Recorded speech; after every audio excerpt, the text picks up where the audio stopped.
Hi everyone, it's me Judy, and this is Judy's Take. So today I wanted to talk about the final debate between Trump and Biden. I know you guys saw that last night, and I was honestly expecting Trump to throw a hissy fit because he got muted, but apparently they gave him all his medication and he calmed down. Which is one thing that I also had issue with, is everybody's like, oh, good job, Trump, you didn't totally bomb this time, yay, you won the debate. It's like, are you guys kidding me? What world are you living in? It's like, just because the dude sucked a little less doesn't mean he didn't suck. Um, anyways, so I just kind of wanted to read, I know a lot of you guys follow me from Facebook on here, so I know some of you have heard this, but I just kind of wanted to read what I wrote on my Facebook. Let's see. Okay, so here's what I wrote. Trump did nothing to win over anyone more. He spoke to his base. He simply repeated the conspiracy theories from his echo chamber in the conservative media. Also, he projected a lot. Everything he got grilled on, his response was basically, I know you are, but what am I? He never answered anything about his plans. Biden answered questions directly and even took accountability for the votes in his past, like the crime bill. He had plans and gave quick step-by-step breakdown of them, of what they were, and how he would implement them. He also tried to pivot and talk to the American people about the problems that they are having. And then he got made fun of for that. So then I ended it with, don't get it twisted. Just because Trump didn't totally bomb like he did last time, it doesn't mean it was a good night.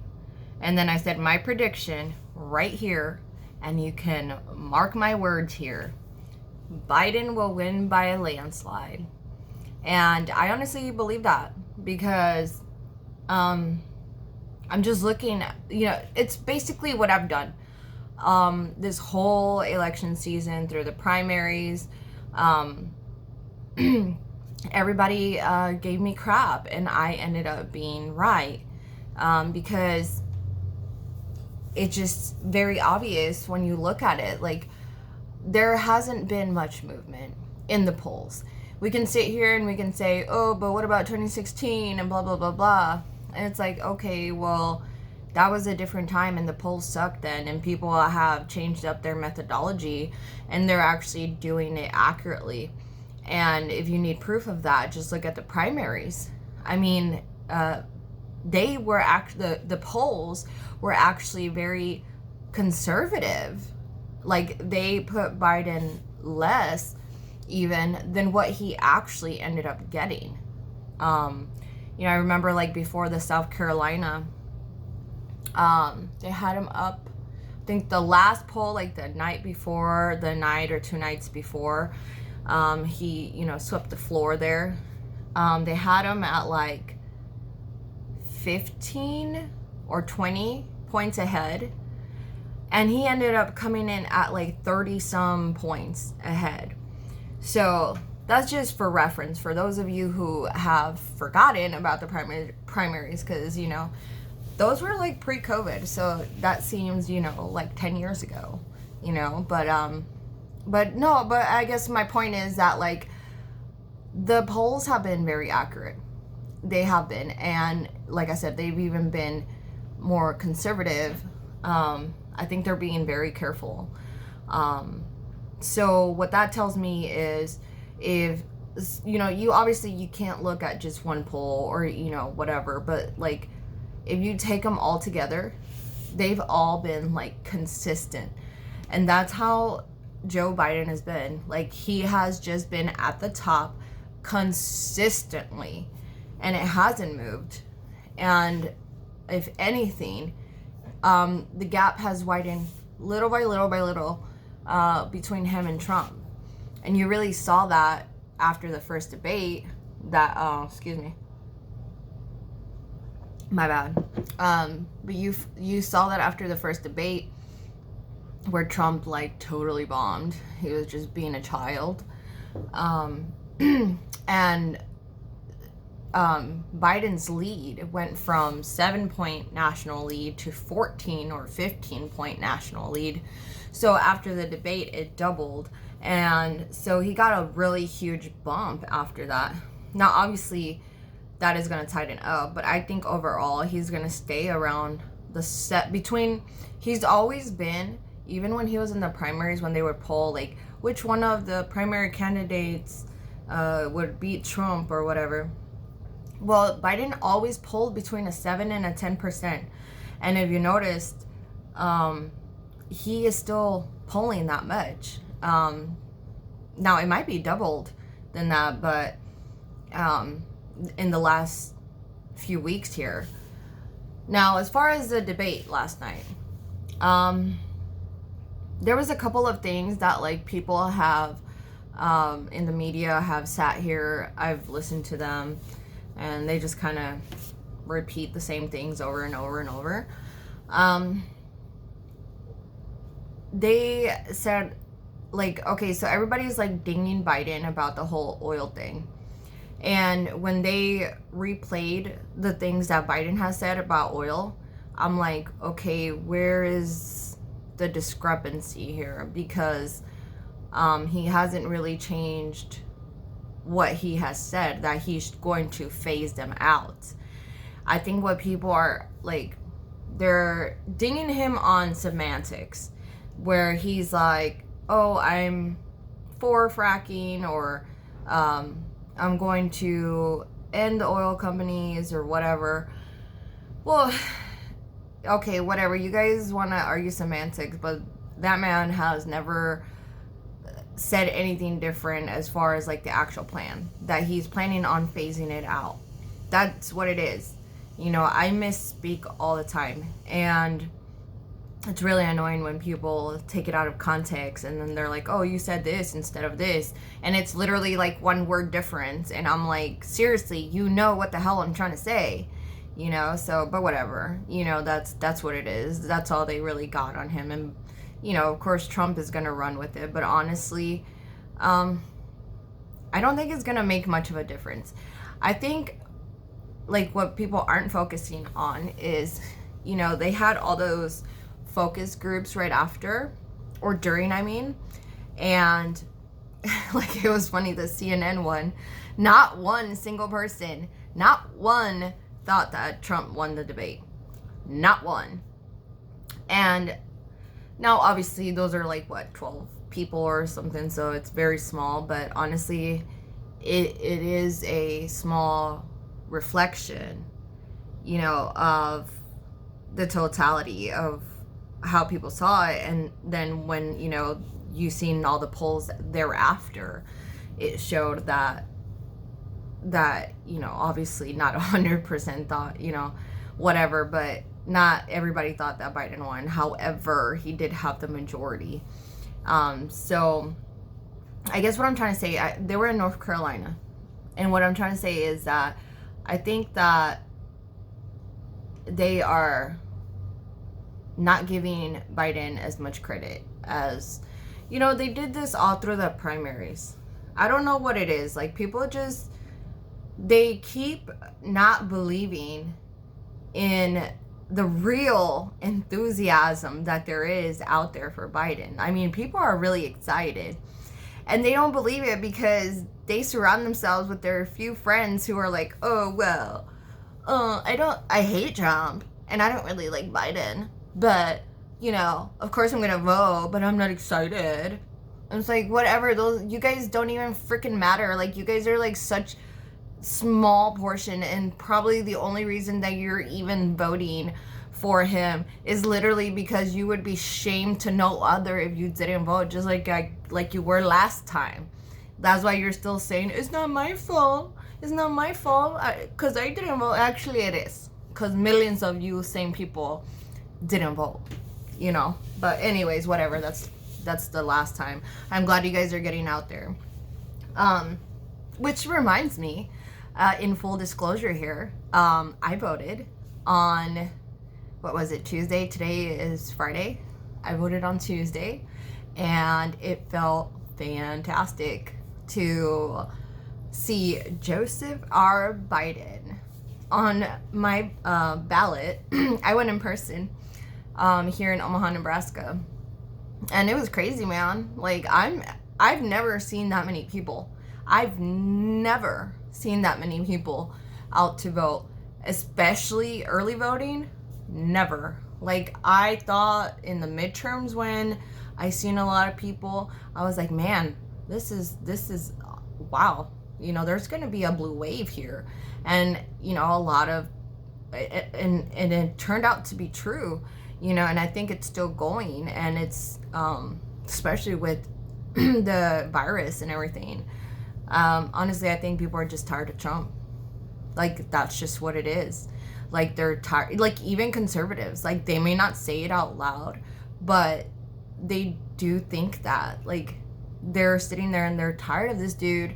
They're tired of having to defend this dude. They're tired of their party turning into a laughing stock, honestly. Like, everybody's just ready for this guy to just go. They're just ready for all his crazy supporters who, like, never vote anyway. They just, you know, finally came out because he spoke to their craziness. Yeah. They're ready for them to go. Like, all these crazies, they're not gonna have a voice after, you know, like, they say, oh, we're gonna start a civil war. Yeah, and you're gonna be shut down quicker than those one guys who wanted to kidnap the governor of Michigan. You guys got shut down, didn't you? Fucking idiots. Like, that's never gonna happen. No matter how many guns you buy, it's never gonna happen. Come on now, we have, like, the best military in the world that other countries with great militaries are scared of. Get a fucking grip, you guys. But anyways, sorry about that. So let's see. Oh, so one of the things that I said on my take on Facebook was, you know, that he projected a lot. You know, obviously, like, I'm, you know, in the mental health and stuff, and so that's a big word for me, like, project. I mean, not a big word, but it's a common word and common lingo that I use. And this dude, that's all he did. Like, instead of sitting there and saying, instead of, like, addressing the things that he was being grilled on, all he did was, you know, he was like, blah, blah, blah, blah. But what about you, Joe? Or what about your son? Or what about your brother? Like, all these things that he was talking about. Like, honestly, you guys, I don't even know. I don't even know what the hell he was talking about, because I don't listen to propaganda media. I don't. I don't have time for that. Like, I don't have time for fake shit from grown-ass adults, you know? Playing little games, you know? I don't have time for that. So, I think that most people, and I had a few of my friends comment, and they didn't know what the hell he was talking about either. And it's like, dude, nobody knows what you're talking about, but I'm pretty sure you weren't talking to us. You know, I'm pretty sure there was an audience that you were directing that to. And I'm pretty sure you got the, you know, the hurrahs and the, not hurrahs, I'm not saying that they're Marines or anything, but I'm saying you got the cheers, you got the applause, you got everything that you wanted. Because honestly, let's face it, you can't afford to lose any of them. You cannot afford to lose any of the crazies right now. So if they feel like you're leaving them or whatever, then, you know, that's bad news for you, because you pretty much lost almost everyone else. Except for Hispanics for some reason. And I might talk about that in another video. But, okay, so, oh yeah, so another thing. So then I'm sitting there, you know, and I try to sit there and I try to, you know, imagine that I was a truly independent voter, and I truly wanted to hear what they had to say.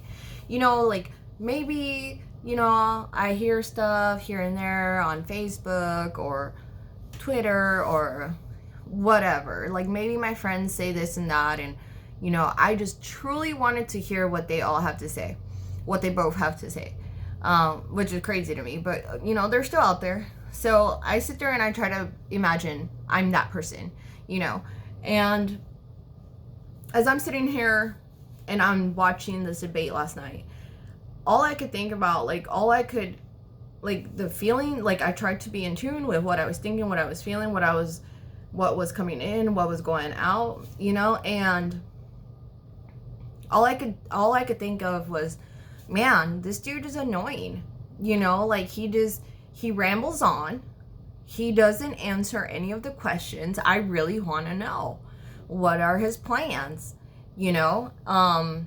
But then, you know, you had Joe Biden, and you know, there's only so much time that you can talk on here, but I think that he did a really good job, that people don't give him credit for this, but he does a really good job.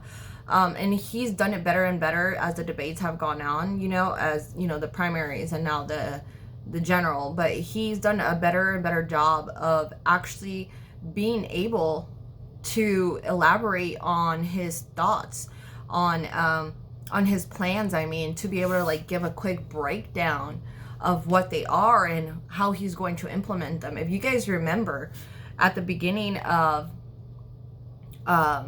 the primaries, like he was trying to say too much. You know what I'm saying? Like he was trying to say too much, and then he would see like his time is up, and then he would just like stop himself, and he'd just be like, I'm sorry, I'm not gonna go over, you know. And so he could never like get out kind of like that message of what his plans specifically were, because he was trying to say too much. And so whoever is coaching him, you're doing a good job, because he's able to now like break it down, simplify it, break it down to where you can go point by point by point by point and do it in like 10 seconds, 10, 15 seconds. And then after that, you're able to tell how you're going to implement that stuff and how it's going to affect you at home personally, you know, because that was another thing, that when he's sitting there talking to the people, talking to the American people and saying like, hey, I feel you, I know, I understand, I know what you're going through, you know, some of you have had people die, you know, that's not a joke, you guys, you know, some of you have lost your job, some of you, you know, I know what he's talking about when he sat there, like he said, some of you are sitting there with bald tires and you can't pay them for whatever reason, you know, you gotta wait, even though the snow is coming. We got, like here in Omaha, we got snow coming this Sunday in 2 days. I have bald tires, you know, so it's just, it kind of, it resonates, it does, and it's really annoying that he gets made fun of for that, and it just really shows a lack of empathy. And I know Trump is not known for empathy, but it really like is like a kick in the nuts for everyone who who's out there and who's dealing with that stuff. And you know, honestly, we've had 40 million people now. I think that was the last number I saw, people who have voted, and I mean, it's breaking records for this early on. So obviously people are motivated, people are enthusiastic, the numbers are there, and we will see on election night, when they count all of it, where everybody falls. But honestly, right now, this debate, it's probably not changing anything. People, for the most part, have made up their minds, and they're out there voting right now, and they're going to continue voting. So if you guys haven't voted, get out there and vote. And that is my take. See you guys soon.